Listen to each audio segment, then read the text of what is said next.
Hello बच्चों, मेरा नाम है आरबी सिंह और मैं आपका स्वागत करता हूं आपके बेहतरीन चैनल जिसका नाम है मैथ साइंस क्लासेस। और आज हम पढ़ेंगे आपके 11th के फिजिक्स का पहला चैप्टर जिसका नाम है द यूनिट्स एंड मेजरमेंट। बच्चों, इस चैप्टर को मैंने दो पार्ट्स में डिवाइड कर दिया है। पहले पार्ट में हम डायमेंशन कवर करेंगे और दूसरे पार्ट में हम मेजरमेंट कवर करेंगे, जिसमें आपका आ जाता है इरर्स, सिग्निफिकेंट फिगर्स और अप्रोक्स वैल्यू। चलिए, तो आज हम पढ़ेंगे डायमेंशन। चलिए शुरुआत करते हैं आज के लेक्चर की। देखिए, अगर डायमेंशन हम पढ़ रहे हैं तो कुछ बेसिक चीजें हमें पता होनी चाहिए, जैसे कि लेंथ डायमेंशनली डिनोट होती है एल से, मास डायमेंशनली डिनोट होता है एम से, ऐसे ही टाइम डायमेंशनली डिनोट होता है टी से, और करंट जो आपका है वो डायमेंशनली डिनोट होता है ए से। करंट की यूनिट भी एम्पेयर है और डायमेंशनली डिनोट होता है ए से। चलिए आगे बढ़ते हैं।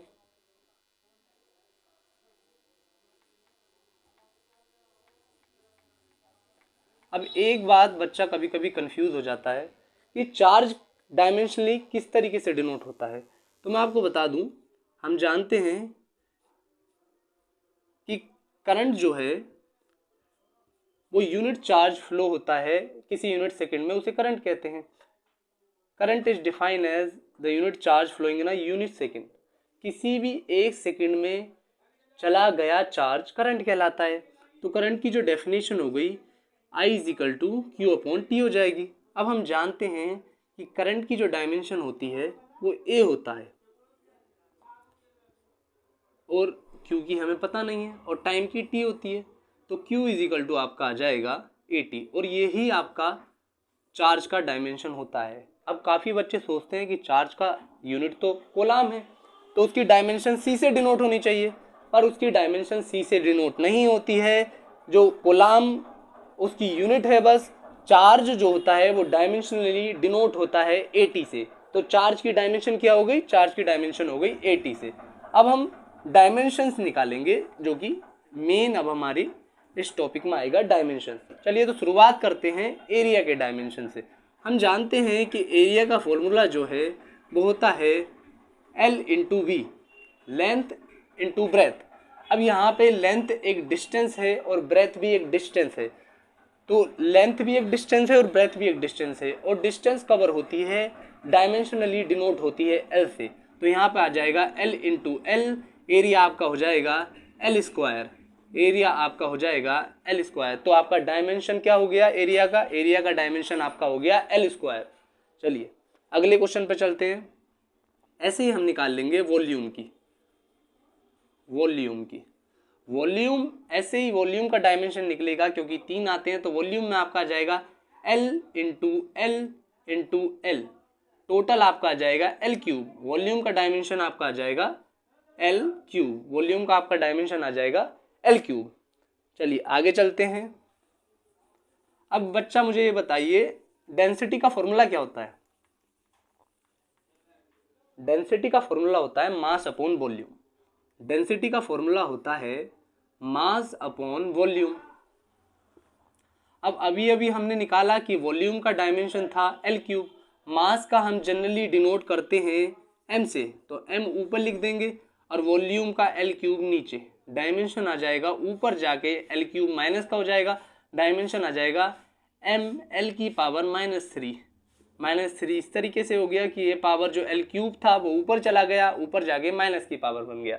तो जो डेंसिटी का डायमेंशन हुआ वो आपका हो गया एम एल की पावर -3। समझ में आ गया? चलिए अगले क्वेश्चन पे चलते हैं। अब मुझे बताइए वेलोसिटी का फॉर्मूला क्या होता है? देखिए, नहीं पता तो मैं बताता हूँ। वेलोसिटी का फॉर्मूला आपका होता है डिस्प्लेसमेंट अपॉन टाइम। अब डिस्प्लेसमेंट एक लेंथ है और लेंथ डिनोट होती है एल से, और टाइम तो टी से ही डिनोट होता है। और ये टी ऊपर चला जाएगा तो क्या हो जाएगा? ऊपर चला जाएगा तो एल टी की पावर -1 हो जाएगी। क्योंकि अगर किसी पे कोई पावर नहीं लगती है तो इस पे 1 पावर तो आप समझते ही हैं कि इस पे होती है, ये ऊपर चला जाएगा, तो ये 1 पावर जो इस पे है वो माइनस की हो जाएगी। समझ गए? तो वॉल्यूम का जो डायमेंशन आ जाएगा वो आ जाएगा LT की पावर -1। चलिए अब अगले पे चलते हैं। अब हम निकालेंगे एक्सीलेशन की डायमेंशन। अब एक्सीलेशन का फॉर्मूला क्या होता है?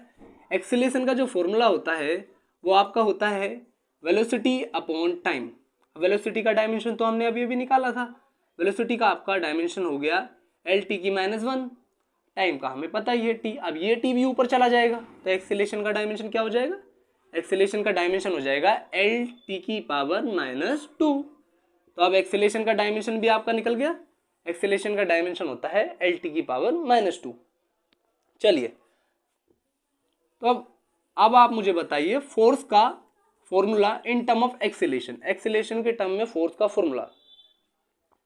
चलिए फोर्स का जो एक्सीलेशन के टर्म में फॉर्मूला होता है वो होता है F = ma। अब हम जानते हैं कि मास जो होता है वो डिनोट होता है डायमेंशनली m से। एक्सीलेशन का हम डायमेंशन पता कर चुके हैं, LT की -2 होता है। दोनों को मल्टीप्लाई कर देंगे एक तरीके से, टोटल डायमेंशन हो जाएगा MLT की -2। ये आपका डायमेंशन आ गया फोर्स का। फोर्स का ये डायमेंशन आ गया MLT की पावर -2, MLT की पावर -2। ये आपका फोर्स का आ गया। अब निकालेंगे हम वर्क डन। चलिए बताइए वर्क डन का फॉर्मूला क्या होता है? चलिए वर्क डन का फॉर्मूला होता है, क्या होता है? F × D, F × S, FD cos theta, FS cos theta. अभी बच्चा कंफ्यूज हो गया कि FD cos थीटा कैसे होता है। देखिए FD cos थीटा भी होता है और F × D भी होता है। S और D में तो कोई अंतर ही नहीं है। आप सब उसे कोई S कह रहा है F × S, कोई कह रहा है F × D, उसमें है तो वो डिस्टेंस ही। देखिए FD cos थीटा जो फॉर्मूला होता है वो जब होता है सॉरी, मान लीजिए एक बॉडी है और उस पर कोई इंक्लाइन फोर्स लगा रहा है। एक बॉडी रखी है, अगर उस पर कोई इंक्लाइन फोर्स लगा रहा है कोई एंगल बना के, तो वहाँ जो क्योंकि इसका जो इधर की तरीके से मूव करेगी हॉरिजॉन्टली, बॉडी तो हॉरिजॉन्टल मूव करेगी जब फोर्स लग रहा है तो यहाँ पे, क्योंकि वर्टिकली तो मूव कर नहीं सकती, हॉरिजॉन्टल मूव करेगी, किसी एंगल से निकालेगा। तो यहाँ पे जा जाएगा वो आपका आ जाएगा work done FD cos theta. ये आपका जब ही एप्लीकेबल होगा जब किसी भी बॉडी पे फोर्स इंक्लाइन एंगल से लगेगा। किसी एंगल को बना के अगर फोर्स लग रहा है किसी भी बॉडी पे और उसको मूव कर रहा है हॉरिजॉन्टल डायरेक्शन में, तो आपका जो वर्क डन आ जाएगा वो FD cos थीटा आ जाएगा। अब बच्चे कहेंगे कि FD cos थीटा आ गया तो cos थीटा की डायमेंशन भी जुड़ जाएगी। cos थीटा की डायमेंशन नहीं होती है, डायमेंशन लेस होता है cos थीटा, क्योंकि cos थीटा का फॉर्मूला क्या है? cos थीटा का फॉर्मूला है बेस अपॉन हाइपोटेनियस। अब बेस और हाइपोटेनियस तो दोनों लेंथ ही है, बेस और हाइपोटेनियस दोनों की दोनों लेंथ है, बेस और हाइपोटेनियस दोनों की दोनों लेंथ है। अब दोनों की दोनों लेंथ है तो दोनों की L/L हो जाएगा, डायमेंशन लेस हो जाएगा। तो डायमेंशन ही नहीं है cos थीटा की। तो वर्क डन की जो मेन फॉर्मूला है वो FD आप लगा दीजिए, F × D। वर्क डन का मेन फॉर्मूला आपका हो गया F × D। D यहाँ पे है आपकी डिस्टेंस। फोर्स का डायमेंशन हमने पता कर लिया था। फोर्स का डायमेंशन आपका हो गया था MLT की पावर -2, MLT की पावर -2। अब हम मल्टीप्लाई कर देंगे एक और डिस्टेंस की डायमेंशन, मीन्स L की डायमेंशन। तो अब हमारा वर्क डन का डायमेंशन क्या आ गया? वर्क डन का डायमेंशन अब हमारा आ गया ml² T की पावर -2। तो ये हो गया आपका वर्क डन का डायमेंशन। वर्क डन का डायमेंशन हमने निकाल लिया। अब एक बात ध्यान रखिए कि कहीं भी अगर लिखा हुआ आए कि एनर्जी का डायमेंशन निकालिए, तो मैं आपको बता दूं कि हर एक एनर्जी का डायमेंशन वर्क डन के डायमेंशन के बराबर ही होता है।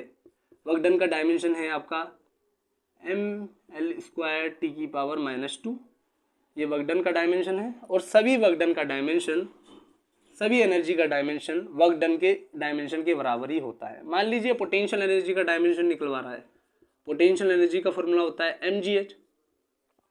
अब m का आप डायमेंशन जानते हैं m, g एक एक्सीलेशन है तो एक्सीलेशन का डायमेंशन लिखा जाएगा LT की पावर -2, h एक लेंथ है तो आप L डायमेंशन लिख दीजिए। टोटल मिला के डायमेंशन क्या हुआ? ML², एक के लिए और T की पावर -2। क्या आया डायमेंशन? कुल मिला के डायमेंशन वो ही आया जो आपका वर्क डन का डायमेंशन था। तो सभी एनर्जी का डायमेंशन वो ही आता है जो वर्क डन का डायमेंशन होता है। नोट कर लिए। चलिए अब अगले क्वेश्चन पे चलते हैं। काइनेटिक एनर्जी का ही वही डायमेंशन होता है। काइनेटिक एनर्जी का half M V square formula आ जाएगा। हाफ तो डायमेंशन ही इंक्लूड नहीं करता, आप निकाल लीजिए काइनेटिक एनर्जी। काइनेटिक एनर्जी का half M V square formula, half तो क्योंकि डायमेंशन निकालना है तो हाफ का तो कोई मतलब ही नहीं है, मास का एम ही होता है। v का एक वेलोसिटी है, v होती है एल टी की पावर -1, स्क्वायर कर दीजिए, आपका हो जाएगा m एल स्क्वायर टी की पावर -2। डायमेंशन वर्क डन के सेम ही आया फिर से। तो जो भी एनर्जी, कोई सी भी एनर्जी हो, हीट एनर्जी का भी डायमेंशन वर्क डन के बराबर ही रहेगा। चलिए अगले पे चलते हैं डायमेंशन पे। अब मुझे बताइए इम्पल्स का फॉर्मूला क्या होता है। इम्पल्स का फॉर्मूला क्या होता है? देखिए इम्पल्स किसी भी इंस्टेंट टाइम में लगाया गया फोर्स को इम्पल्स कहते हैं। इम्पल्स का फॉर्मूला होता है F into T, force into time. Force into time या डेल्टा टी भी लिख सकते हैं, force into delta T, force into time. किसी भी इंस्टेंट टाइम में लगाया गया फोर्स को कहते हैं इम्पल्स। अब इम्पल्स का डायमेंशन आप निकाल सकते हैं। इम्पल्स का डायमेंशन हो गया, फोर्स का डायमेंशन आपको पता है एम एल टी की पावर -2 और टी का आपका टी डायमेंशन हो जाएगा, तो आपका हो जाएगा एम एल टी की पावर -1, क्योंकि माइनस प्लस एक कट जाएगी, माइनस की 1 बच जाएगी। तो क्या हो गया फोर्स इम्पल्स का डायमेंशन? इम्पल्स का डायमेंशन हो जाएगा एम एल टी की पावर -1। नोट कर लिया बच्चों, इम्पल्स का डायमेंशन हो गया। चलिए नोट कर लीजिए, हम जरा पानी पी लेते हैं।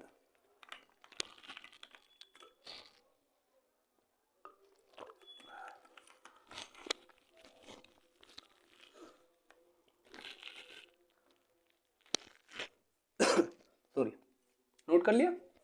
चलिए अब एक और रिलेशन मैं आपको बताता हूं, इम्पल्स का और मोमेंटम का रिलेशन। इससे पहले मैं मोमेंटम की आपको डायमेंशन बता देता हूं। मोमेंटम की जो डायमेंशन, मोमेंटम का फॉर्मूला क्या होता है? मोमेंटम का फॉर्मूला क्या होता है? P is equal to M V. P m क्या है? m एक मास है और v क्या है? वेलोसिटी, तो एल टी की पावर -1। डायमेंशन क्या आया? डायमेंशन आ गया m एल टी की पावर -1। इम्पल्स का डायमेंशन क्या था? इम्पल्स का डायमेंशन भी यही था, f इंटू टी। तो इम्पल्स का डायमेंशन था, p का डायमेंशन हो गया m एल टी की पावर -1 और इम्पल्स का डायमेंशन भी आपका हो गया m एल टी की पावर -1। सेम डायमेंशन, कुल मिला के दोनों का डायमेंशन सेम हो गया। इम्पल्स और मोमेंटम का डायमेंशन सेम होता है, उसकी वजह बता देता हूँ आपसे। सॉरी, थोड़ी सी ठंड लग गई, सॉरी। इसकी एक वजह है, रिलेशन होता है एक, ये नोट कर लीजिए। चलिए नोट कर लिया। चलिए एक रिलेशन होता है इम्पल्स और मोमेंटम के बीच में। इम्पल्स और मोमेंटम के बीच में एक रिलेशन होता है। इम्पल्स जो होता है वो चेंज इन मोमेंटम के इक्वल होता है। चेंज इन मोमेंटम, इम्पल्स जो होता है वो डेल्टा पी के इक्वल होता है, इज इक्वल टू हो जाएगा P2 माइनस P1। ये होता है फॉर्मूला। ये कह सकते हैं F delta T is equal to impulse is equal to delta P. समझ गए? चलिए अभी हम डायमेंशन पे कॉन्सेंट्रेट करते हैं और अगली डायमेंशन पे चलते हैं। सॉरी। चलिए अब बताइए टॉर्क्यू का फॉर्मूला क्या होता है? बताइए टॉर्क्यू का फॉर्मूला। इसे momentum of force, movement of force भी कहते हैं टॉर्क्यू को। टॉर्क्यू का डायमेंशन क्या होता है? बताइए टॉर्क्यू का डायमेंशन क्या होता है? टॉर्क्यू का फॉर्मूला क्या होता है ये बताइए। टॉर्क्यू का फॉर्मूला होता है force multiply by perpendicular distance, या कह सकते हैं फोर्स इंटू लेंथ। सिंपली आप कहिए, आपको डायमेंशन निकालनी है, फोर्स इंटू लेंथ। तो टॉर्क्यू जो है, जो डायमेंशन हो जाएगा, टॉर्क्यू का जो डायमेंशन हो जाएगा वो हो जाएगा mlt की -2 मल्टीप्लाई बाई एल, यहाँ पे ब्रैकेट लगा देते हैं, मल्टीप्लाई बाई एल, ये दोनों का मल्टीप्लाई करवाइए, अब डायमेंशन आ जाएगा ml² t की -2। तो टॉर्क Q का जो डायमेंशन होता है वो भी वर्क डन के डायमेंशन के ही इक्वल होता है। टॉर्क Q का जो डायमेंशन होता है वो वर्क डन के डायमेंशन के ही इक्वल होता है। समझ गए? सॉरी, समझ गए? चलिए अगली डायमेंशन पे चलते हैं। अब प्रेशर का फॉर्मूला बताइए हमको। प्रेशर का क्या फॉर्मूला होता है? प्रेशर का फॉर्मूला होता है फोर्स अपॉन एरिया। अब फोर्स की डायमेंशन क्या होती है? फोर्स की डायमेंशन होती है mlt की -2 और एरिया की हो गई l²। तो प्रेशर की डायमेंशन क्या निकली? प्रेशर की डायमेंशन निकल गई ml-1 t की -2। ये हो गया प्रेशर का डायमेंशन। देख लीजिए प्रेशर का डायमेंशन, प्रेशर का डायमेंशन ml-1 t की -2। समझ में आ गया? प्रेशर का डायमेंशन समझ गए? प्रेशर की डायमेंशन होती है ml-1 t की पावर -2। फॉर्मूला होता है फोर्स अपॉन एरिया। चलिए अगली डायमेंशन पे चलते हैं। देखिए स्ट्रेस भी प्रेशर के इक्वल ही होता है। प्रेशर का डायमेंशन होता है ml-1 t की पावर -2, या कह सकते हैं प्रेशर का फॉर्मूला होता है फोर्स अपॉन एरिया। स्ट्रेस का फॉर्मूला भी फोर्स अपॉन एरिया ही होता है। स्ट्रेस का फॉर्मूला भी फोर्स अपॉन एरिया ही होता है। तो इसकी डायमेंशन भी वही होगी जो मैंने अभी निकलवाई थी प्रेशर की, ml-1 t की पावर -2, सेम डायमेंशन है। सॉरी, चलिए अब निकालते हैं सरफेस टेंशन की dimension. Surface tension, surface tension सबने पढ़ा होगा भाई। सरफेस टेंशन इंपॉर्टेंट डायमेंशन है, आ जाती है कभी कभी। सरफेस टेंशन का फॉर्मूला होता है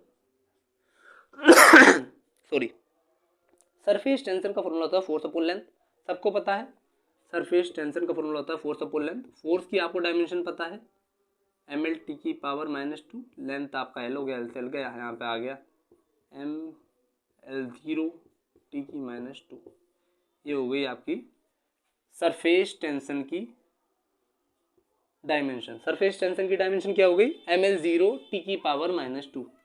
चलिए सही है। अब निकालते हैं सरफेस एनर्जी का डायमेंशन। देखिए सरफेस एनर्जी का भी डायमेंशन सेम ही होगा, बस थोड़ा सा फॉर्मूले में अंतर हो जाता है। सरफेस एनर्जी, ये अकेली एनर्जी है जो कि वर्क डन के डायमेंशन के इक्वल नहीं होती है। सरफेस एनर्जी, सरफेस एनर्जी का जो फॉर्मूला होता है वो होता है वर्क डन अपॉन एरिया, और इसका जो डायमेंशन हो जाएगा वो हो जाएगा ml² t का -2 अपॉन l², और इसका टोटल डायमेंशन हो जाएगा ml0 t की पावर -2। सरफेस एनर्जी का जो डायमेंशन होता है वो होता है ml0 t की पावर -2। मतलब कि आप कह सकते हैं कि सरफेस टेंशन और सरफेस एनर्जी का डायमेंशन सेम होता है, और ये इकलौती एनर्जी है सरफेस एनर्जी जिसका डायमेंशन वर्क डन के इक्वल नहीं होता है। नोट कर लीजिए, इंपॉर्टेंट क्वेश्चन है। नोट कर लिया? नोट कर लिया? चलिए चलिए चलिए अब पढ़ते हैं एंगुलर मोमेंटम। अब एंगुलर मोमेंटम का डायमेंशन बताइए, एंगुलर मोमेंटम का फॉर्मूला बताइए। चलिए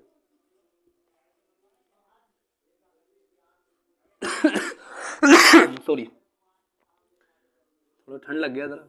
एंगुलर मोमेंटम, चलिए एक बच्चा कह रहा है m into V into are.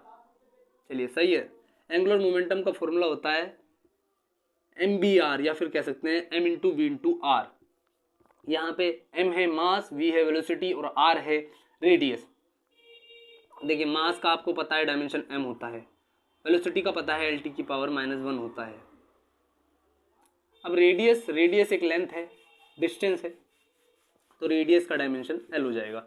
Total dimension क्या हुआ? टोटल डायमेंशन हो गया ml² t की -1। क्या हो गया एंगुलर मोमेंटम का डायमेंशन? एंगुलर मोमेंटम का डायमेंशन हो गया ml² t की पावर -1। फॉर्मूला होता है MBR, m का निकाल लिया, v का निकाल लिया, r का निकाल लिया। r एक रेडियस है, लेंथ है, तो उसकी डायमेंशन l हो जाएगी। टोटल डायमेंशन, अब ये एल जो लिखा है मैंने इसलिए लिखा है क्योंकि एंगुलर मोमेंटम को डिनोट करते हैं एल से, ये लेंथ मत समझ लेना भाई, ये एंगुलर मोमेंटम को डिनोट करते हैं एल से, इसलिए मैंने यहाँ पे एल लिखा है। और इसका टोटल डायमेंशन हुआ ml² टी की पावर -1। चलिए अगले सवाल पे चलते हैं। सॉरी, अभी कब सिरप पिया है, खांसी का। चलिए अब प्लांक कांस्टेंट का फॉर्मूला बताइए मुझे, प्लांक कांस्टेंट का फॉर्मूला चलिए बताइए। प्लांक कांस्टेंट का फॉर्मूला देखिए, E is equal to direct, E is directly proportional होता है न्यू, प्लांक थ्योरी जिसने पढ़ा होगा उसे पता होगा। E इज इक्वल टू हो जाएगा, प्रोपोर्शनलिटी हटा दीजिए, H न्यू। अब ये H क्या है, ये प्लांक कांस्टेंट है, इसका डायमेंशन निकालना है हमें। H इज इक्वल टू हो जाएगा E अपॉन न्यू, न्यू क्या है, न्यू एक फ्रीक्वेंसी है, न्यू क्या है, न्यू एक फ्रीक्वेंसी है। एनर्जी का डायमेंशन क्या होता है, एनर्जी का डायमेंशन वही होगा जो वर्क डन का होगा, ml² टी की पावर -2। न्यू क्या है, एनर्जी, न्यू क्या है, एक फ्रीक्वेंसी है, और फ्रीक्वेंसी न्यू क्या होती है, 1/t होती है, 1/t लिख दीजिए भाई आप, 1/t। ये ऊपर चली जाएगी, ऊपर चली जाएगी, समझ में आ रहा है, हाँ ऊपर चली जाएगी, ये ऊपर चली जाएगी। यहाँ पे टोटल फॉर्मूला आपका हो जाएगा डायमेंशन सॉरी, टोटल डायमेंशन आपका हो जाएगा ml² टी की पावर -1। चलिए ये हो गया आपका डायमेंशन H का, प्लांक कांस्टेंट का। प्लांक कांस्टेंट का आपका डायमेंशन हो गया ml² टी की पावर -1। समझ गए, ml² टी की पावर -1 कैसे आया, ये टी ऊपर चला गया भाई मल्टीप्लाई में, -2 और +1 पावर -1 पावर में हो गई ऐड, समझ गए, -2 + 1 इज इक्वल टू -1। समझे नहीं समझे, चलिए पानी पी लेते हैं।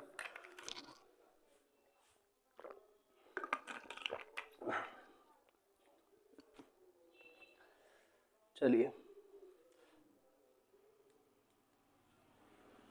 अब ग्रेविटेशनल कांस्टेंट का डायमेंशन निकलवाते हैं। ग्रेविटेशनल कांस्टेंट फॉर्मूला याद है बच्चों को, चलिए बताइए ग्रेविटेशनल कांस्टेंट का फॉर्मूला। चलिए ग्रेविटेशनल कांस्टेंट का फॉर्मूला बताइए, ग्रेविटेशनल कांस्टेंट, चलिए ग्रेविटेशनल फोर्स का ही फॉर्मूला बता दीजिए, बताइए। देखिए F इज इक्वल टू होता है G m1 m2 upon r²। यहां से हम G का फॉर्मूला निकाल सकते हैं, G इज इक्वल टू हो गया फोर्स गुणा डिस्टेंस का स्क्वायर, या कह सकते हैं R का स्क्वायर। चलिए सॉरी इसे बिटान देते हैं, जरा रफ कर देते हैं। ये हो गया force into r² upon mass square, ये हो गया G का फॉर्मूला, ये G का फॉर्मूला हो गया भाई, ये हो गया G का फॉर्मूला, G का फॉर्मूला हो गया, ये R का फॉर्मूला ये था और ये G का फॉर्मूला हो गया। अब इस G के फॉर्मूले को हम उठाएंगे और इसकी डायमेंशन निकालेंगे। देखिए फॉर्मूले याद होने आपके बहुत ज़रूरी हैं अगर आप डायमेंशन निकालना है किसी की भी। अब G का फॉर्मूला हो गया फोर्स इंटू डिस्टेंस का स्क्वायर, चलिए यहाँ पर R ले लेते हैं हम, रेडियस का स्क्वायर अपॉन मास का स्क्वायर। अब G इज इक्वल टू हो गया, फोर्स का डायमेंशन आपका पता है mlt की पावर -2, ये फोर्स का डायमेंशन होता है।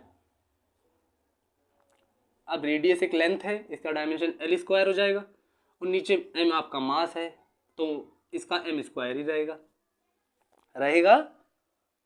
m² ही रहेगा ना। तो यहाँ पे आप आ जाइए, G इज इक्वल टू हो जाएगा m की पावर -1 l³ और t की पावर -2, ये आपका डायमेंशन आ जाएगा ग्रेविटेशन कांस्टेंट का, ये है डायमेंशन, ये आपका डायमेंशन आ जाएगा ग्रेविटेशन कांस्टेंट का। सॉल्व कर लीजिए, ये ऊपर जाएगा +2 पावर -2 हो जाएगी, -2 + 1 यहाँ आप क्या आएगी -1, तो m की पावर -1, यहाँ पे 2 पावर है l की और यहाँ 1 है, तो 2 + 1 l की पावर क्यूब और t की पावर यहाँ पे -2 है, और कहीं t है ही नहीं तो l की पावर वो t की पावर -2। डायमेंशन आ गया आपका, इंपॉर्टेंट डायमेंशन है, कर लीजिए पूरी तरीके से, कर लिया। चलिए रब कर देते हैं। अब आप विस्कोसिटी कांस्टेंट का फॉर्मूला बताइए हमें, विस्कोसिटी कांस्टेंट का फॉर्मूला बताइए। ये भी एक धांसू डायमेंशन है, बढ़िया डायमेंशन आई है कई बार पेपरों में, आपके डिफरेंट एग्जाम में आई है। कोफिशिएंट ऑफ विस्कोसिटी का बताइए फॉर्मूला क्या होता है। कोफिशिएंट ऑफ विस्कोसिटी का फॉर्मूला क्या होता है? देखिए कोफिशिएंट ऑफ विस्कोसिटी न्यू जो होता है उसका फॉर्मूला होता है force upon area upon velocity upon distance, velocity upon distance. अब देखिए न्यू कोफिशिएंट, फोर्स का हमें पता है ml स्क्वायर, ml टी की पावर -2 अपॉन एल स्क्वायर। यहाँ आपका आ गया वेलोसिटी का एल टी की पावर -1 और यहाँ आपका आ गया एल।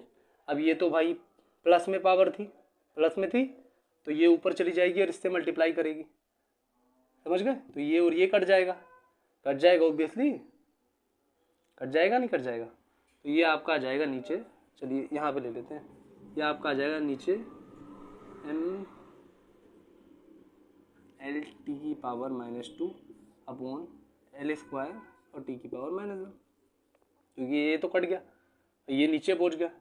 अब यहाँ पे कोफिशिएंट ऑफ विस्कोसिटी का डायमेंशन आ गया m, अब ये ऊपर चला जाएगा तो l की पावर -1 आ जाएगा, क्योंकि यहाँ ये जो प्लस की 2 पावर थी ऊपर जाके माइनस की 2 हो जाएगी, -2 + 1 = -1, और यहाँ t की पावर माइनस थी 1, उसे ऊपर पहुँचाएंगे तो ये बन जाएगी +1, तो ये हो जाएगी -2 + 1, तो ये भी -1 ही बचेगी। तो जो कोफिशिएंट ऑफ विस्कोसिटी का डायमेंशन हुआ वो आपका आएगा m l की पावर -1 t की पावर -1। नोट कर लीजिए इसे, ये आपका डायमेंशन आ गया, इंपॉर्टेंट डायमेंशन है, फिर आपको नहीं मिलेगा, जल्दी नोट कर लीजिए। चलिए करिए, चलिए हो गया, चलिए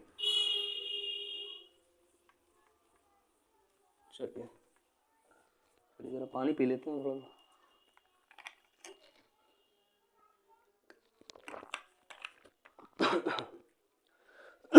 सॉरी। चलिए अगली डायमेंशन कवर करते हैं। चलिए अब चलते हैं स्पेसिफिक हीट और लैटिन हीट में। स्पेसिफिक हीट और लैटिन हीट में, स्पेसिफिक हीट का फॉर्मूला क्या होता है पहले ये बताइए।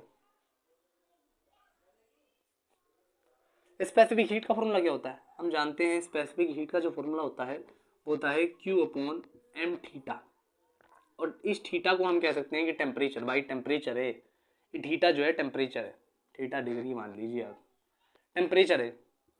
तो C = अब Q एक हीट है, हीट मैंने कहा था कि हीट और एनर्जी की डायमेंशन सेम होगी वर्क डन के बराबर, तो क्या हो जाएगी हीट की एनर्जी ml² टी की पावर -2, मास हम जानते हैं m का m, डायमेंशन सेम होता है, और थीटा की डायमेंशन होती है k, केल्विन बाई इसकी यूनिट होती है टेम्परेचर की, और डायमेंशन भी k से डिनोट होता है इसका, k आ गया k।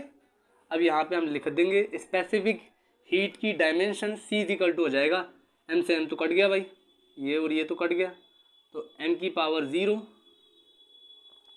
L² t की पावर -2 और k की पावर ऊपर जाके -1 हो गई। ये आपकी डायमेंशन आया, ये डायमेंशन आया आपका स्पेसिफिक हीट का, आंसर है भाई ये। क्या है स्पेसिफिक हीट का डायमेंशन? स्पेसिफिक हीट का डायमेंशन आपका आ गया m की पावर 0 L² t की पावर -2 k की पावर -1। चलिए रफ कर देते हैं, इसे नोट कर लिया। चलिए अब चलते हैं लैटिन हीट की डायमेंशन पे, स्पेसिफिक हीट कवर कर ली, अब लैटिन हीट पे चलते हैं। अब लैटिन हीट को हम डिनोट करते हैं L से। लैटिन हीट का जो फॉर्मूला होता है L = Q/m होता है, समझ गए? वहां पे टेम्परेचर का चेंज ही नहीं होता, L = Q/m। तो लैटिन हीट का फॉर्मूला हो गया L = Q/m। क्यों हम जानते हैं वर्क डन के बराबर डायमेंशन रहेगा ml² t की पावर -2 अपॉन m। यहां से आपका आ जाएगा L =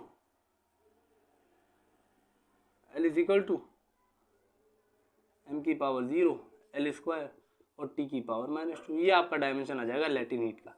लैटिन हीट का भी आपका डायमेंशन हो गया, लैटिन हीट का ये आपका डायमेंशन हो गया, नोट कर लीजिए इसे भी, m की पावर 0 L² t की पावर -2। चलिए नोट करिए,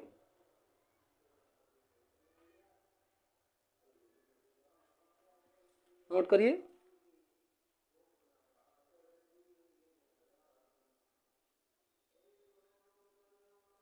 चलिए नोट करिए, कर लिया नोट। चलिए रफ कर देते हैं, इसे भी रफ कर देते हैं। चलिए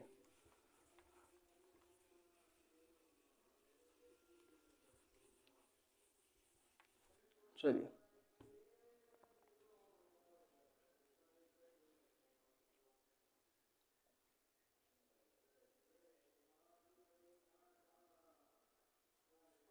चलिए ग्रेविटेशनल पोटेंशियल का अब हम डायमेंशन निकालेंगे। Gravitational potential,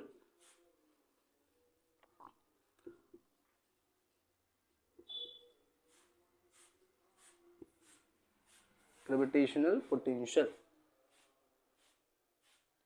gravitational potential.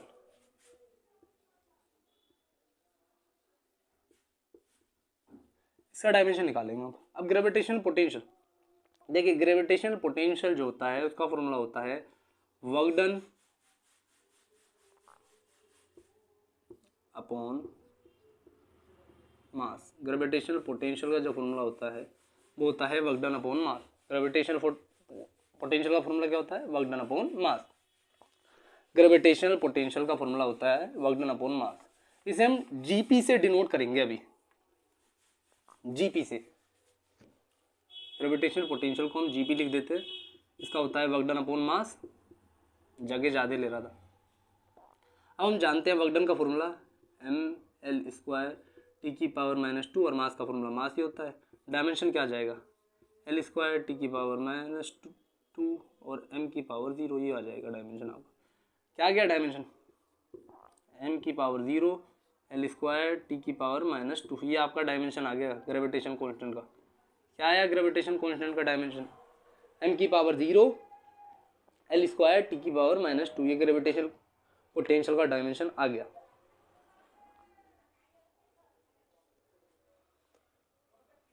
हो गया। चलिए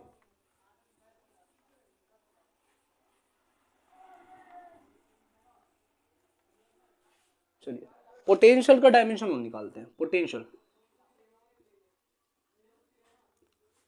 पोटेंशियल, पोटेंशियल क्या होता है? क्या होता है पोटेंशियल?